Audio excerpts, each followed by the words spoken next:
شهادت قبول کړي. مجاهدینو ډېره خوښ وه. بله ورځ شیخ صاحب هم دا خبره کول حفظه الله شیخ عبدالبصیر صاحب وایي چې دا سکاچ ملیر لا تللی وای مال موږ هېڅ ما د حرص ډېر لرو رازق چې تللی دي زما چې د خدای په ذات باندې قسم چې د خدای په ذات قسم درته خورم چې نن ټرمپ هم مردار شوی وای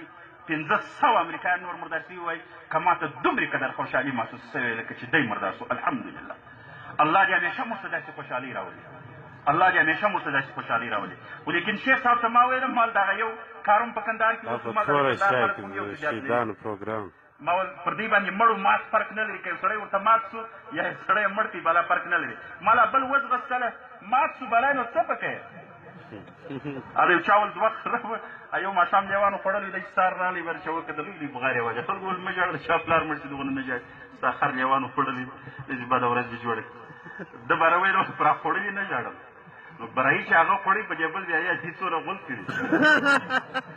نو شیخ صاحب ته ما وویل ما خوا مه بدوئ په خدای قسم چې رازق مردارېدی سید مومن مردارېدی بل مردارېدی سکاټ ملیر خو هم دغه نه دی تللی غټ او دسمات خو جنې سوی دی انشاءالله لیکن موت نه دی تللی نو بس مات شوله او هغه ملګرو ته یې دا موږ وایو چې ګورئ زموږ مقابله مه کوئ د خدای په لیاز باندې دا د شغالانو چمونه مه کوئ چې یو یو ځای وانګولي دلته بیا نور هم سیانګولي دا مه کوئ دا تاوان درته کوي دا خو تاریخ دی دا در پسې لیکو بیا بله ورځ راځي بیا یو سپک حساب در سره کېږي چې دا مو ولې راځي کول دا د رازق د جنازې والا سره به حساب وشي دغه یې موت هم نشي خلاصېدی واخر دعوانا ان الحمد لله رب العالمین وصلی الله تعالی علی سیدنا محمد جوړه که دې ته راغللو خزان او پسرلی له در